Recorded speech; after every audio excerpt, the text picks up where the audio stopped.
What would you do if your 5-year-old daughter looked you in the eyes, trembling, and whispered, "Mommy said I'm not allowed to tell you what happened today," while clutching a phone that wasn't hers? It was 9:47 p.m., and the glow from the hallway light cut across the living room floor like a blade. My wife was in the shower. The house smelled like lavender and something else, something unfamiliar. And my daughter, my little girl, was standing there, barefoot, scared, holding a secret she didn't understand. And when I gently took the phone from her hands and the screen lit up, everything I thought I knew about my life collapsed in that instant.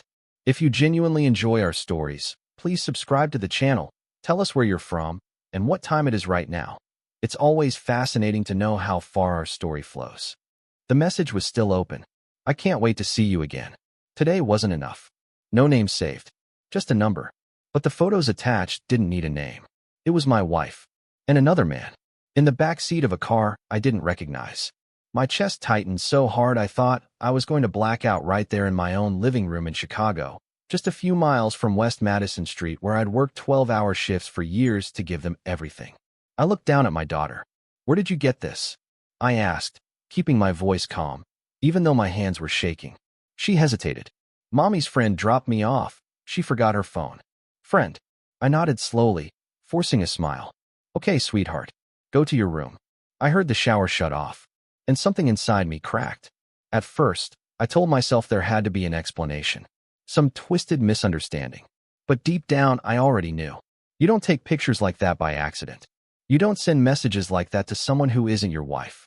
When she walked out in her robe, towel wrapped around her hair, she smiled like everything was normal. "Hey," she said. "You're home early." I held up the phone. Her smile disappeared. Just for a second. But that second was enough. "What is that?" she asked too quickly. "You tell me." She walked over, snatched it from my hand, and laughed. A forced, hollow sound. "Oh my God, seriously? It's Melissa's phone. She must have been joking around or something." "Melissa? Always Melissa. Then why are you in the photos?" Silence. Her eyes hardened. "You're being ridiculous," she snapped. "You're going through someone else's phone now? That's low, even for you. Even for me." I stood there stunned. Not just by the betrayal, but by how easily she turned it on me. That night, she slept facing away from me. No apology. No explanation. Just cold silence. And that was when I realized something worse than the cheating. She wasn't afraid of getting caught, because she didn't think I'd do anything about it. Over the next few weeks, the pieces started falling into place. Late nights, work dinners, gym sessions that lasted 3 hours, a sudden obsession with her appearance, new clothes, new perfume, and the phone, always locked now. But I wasn't blind anymore. I checked our bank statements. Hotel charges. Downtown, near North Side. A place called the Langford Suites on East Delaware Place. Twice a week. Same room number. My hands went cold as I stared at the screen. I didn't confront her. Not yet. Instead, I started watching. Listening. Learning. I followed her one night. Kept my distance as she drove through Lakeshore Drive. Turned off near a dimly lit parking garage behind the hotel. And then I saw him, leaning against a black BMW, smiling like he owned the world. She ran to him. Ran. Like she used to run to me. They kissed like they didn't have a care in the world. And in that moment, something inside me died. Not exploded. Not shattered. Just quietly died.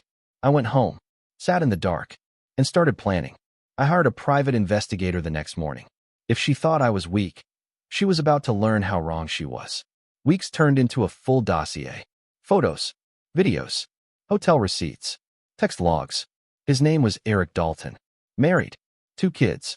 Real estate broker. Office on West Kinsey Street. Perfect. I didn't just want revenge. I wanted consequences. I contacted a lawyer. Filed for divorce quietly. Gathered financial records. Prepared custody arguments. And then, I waited. Because timing is everything. Her birthday was coming up. She wanted a party. Big one. Friends, family, even her parents flying in from Dallas. I said yes. Smiled. Played the part. The night of the party, our house was full. Laughter. Music. Glasses clinking. She looked radiant. Untouchable. Standing there in that red dress. Accepting compliments like she deserved them. Eric showed up too. Bold. Arrogant. Shook my hand like he wasn't sleeping with my wife. I smiled right back. And then, when everyone had a drink in their hand, I tapped my glass. Can I have everyone's attention? The room quieted. She looked at me, confused. I connected my phone to the TV. Just wanted to share something special, I said. And then I hit play. The first photo appeared. Then another. Then the videos. The room went dead silent. Her face drained of color. Eric stepped back. People started whispering. Her mother covered her mouth. Stop it, she screamed, rushing toward me. I stepped aside. Don't, I said calmly. The footage kept playing. Every lie, every betrayal. On display. Get out, I said, looking directly at Eric. He didn't argue, didn't defend himself. Just left. Coward. She collapsed onto the couch, sobbing. But I felt nothing. I've already filed for divorce, I said. You'll be served tomorrow. Her head snapped up. You can't do this to me. I looked around the room. At the people who now saw her for what she really was. I already did. The aftermath was brutal. She lost friends. Her job found out. Eric's wife filed for divorce too. And I had everything documented. The court was swift. Custody went to me. She fought, cried, begged. But evidence doesn't lie. Weeks later, the house was quiet. My daughter asleep upstairs. The air felt different. Empty, but peaceful. I sat alone in the living room where it all started. That same hallway light casting shadows across the floor. The same place my world ended. And somehow, began again. I never got closure. No apology that meant anything. No explanation that fixed it. Just silence. And in that silence, I realized something. Some betrayals don't destroy you. They reveal who you have to become to survive them. I turned off the light, walked upstairs, and locked the door behind me, knowing she'd never walk through it again. The end.